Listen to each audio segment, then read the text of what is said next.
All right, hi guys. I wanted to give you another update regarding this coming winter season. And so I'm going to get right into this. First of all, don't forget, if you haven't joined my pro site yet, I invite you to do that. You can join at www.patreon.com/Ohio Valley Weather, where you will find a lot of extra discussions and details about the weather of the Ohio Valley. Those of you that have been watching my other videos know that this is the pattern that I'm expecting us to see for this winter. This pattern is based on strong high pressure over the Pacific Ocean due to La Nina, along with a positive PNA in the western United States.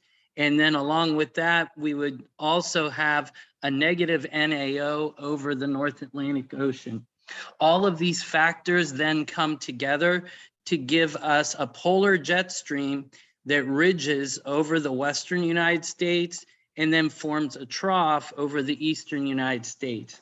And with this setup, I believe that the Ohio Valley is going to see colder than normal air this winter, along with frequent Alberta clippers coming down from Canada. And in some cases, those clippers could actually turn into nor'easters on the other side.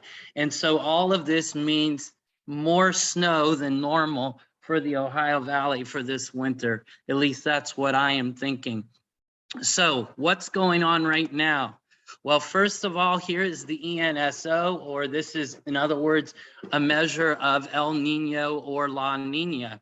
And as you know, a few weeks ago, we officially came into a La Nina that was back here towards the end of September, when the ocean waters of the Pacific Ocean officially reached half a degree colder than normal.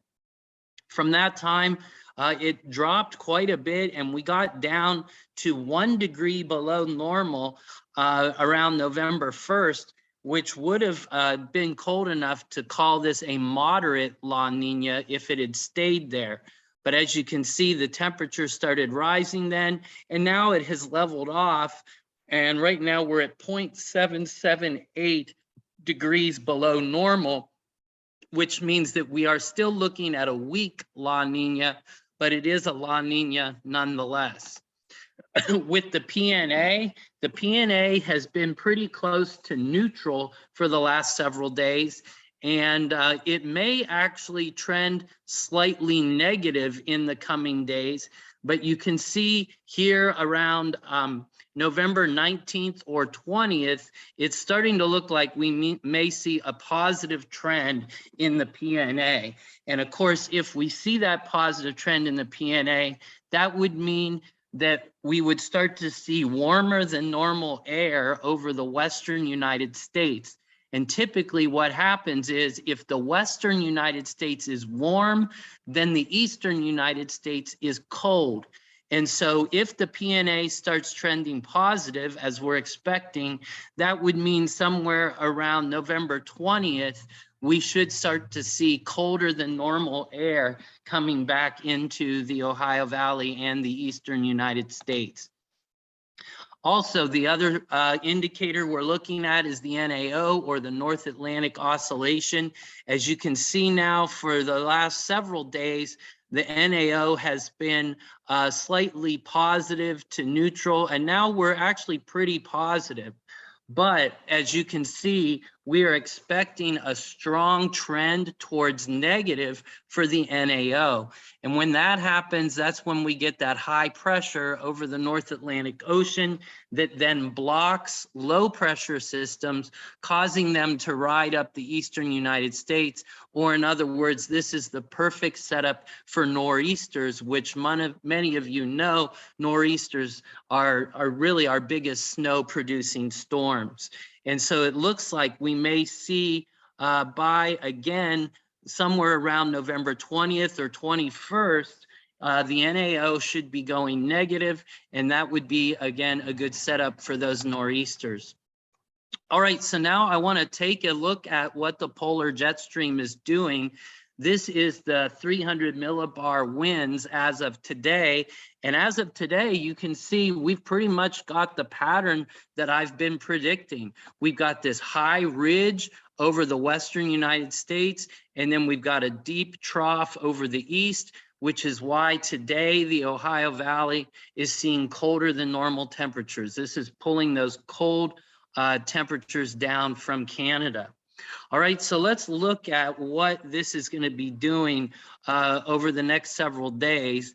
And I'm going to go to this screen first right here. So there is that same map that we just saw. So now what I want to do is push this forward in time so that we can see what is expected. So you could see by tomorrow that trough is moving off from the east. And then by Wednesday, the polar jet stream just kind of breaks down and we get more of a zonal flow just kind of east to west. So we're kind of losing the pattern that I expected. But again, that's because those climatic indicators are just not right where we want them to be right now. But remember what I was saying, it looks like around the 19th, 20th, or 21st, we should see those indicators coming back together. And so if we push this out, let's see what we start to see. Again, pretty much zonal flow there. Here we are at Friday and into Saturday, now the 20th, getting a ridge. And here we go, here comes a dip. By Monday of next week, we're getting the ridge over the western United States again. And here we've got a trough again over the east. If we push that into Wednesday of next week, we can see that pattern's back. So again, it looks like we may see a breakdown in the winter pattern here for about a week or so, but then things should start coming back to what would bring winter weather to the eastern United States and the Ohio Valley. Let's look at the temperature anomaly and see what that shows. Now, this again is for today. Today, we can see we've got that positive PNA out west, which is forcing the colder air here into the east. And today, we're looking at temperatures between 5 and 10 degrees below normal. But those temperatures are going to push off to the east, and you can see the warmer air moving east, so that by Wednesday and into Thursday, we should see warmer than normal temperatures across the eastern United States. And look what's happening in the west. You can see this is where that PNA is turning negative. And again, if it's cold in the west, then it's probably warm in the east.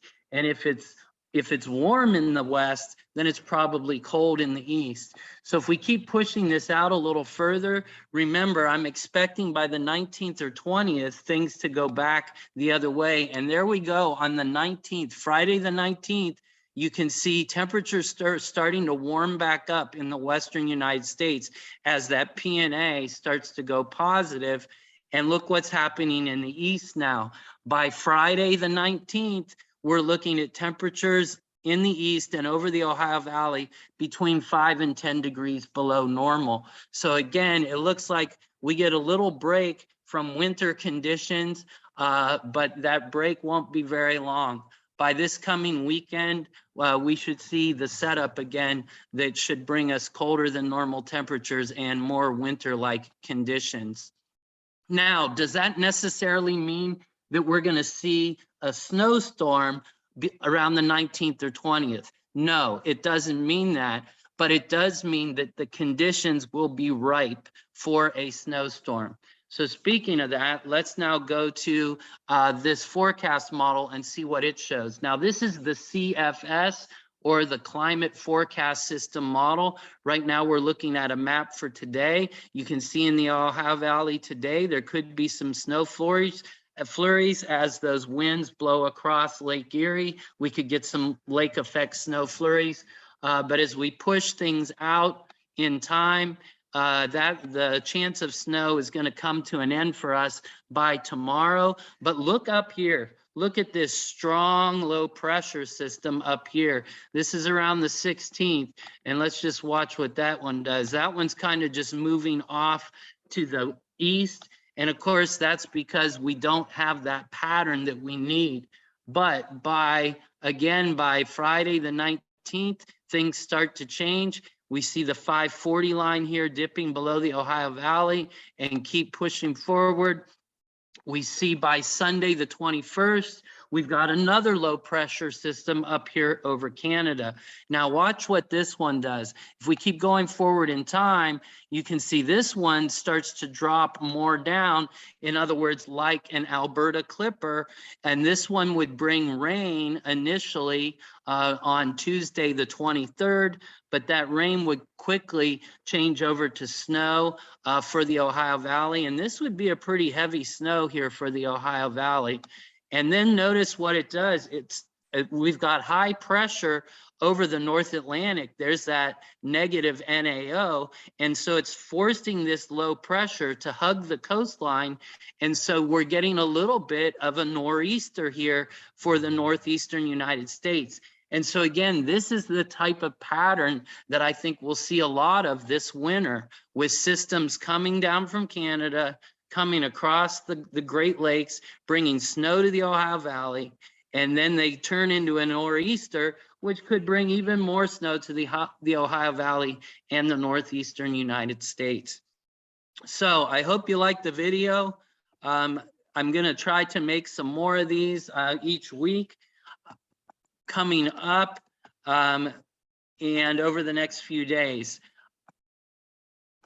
Again, if you haven't joined my pro site, I would invite you to do that.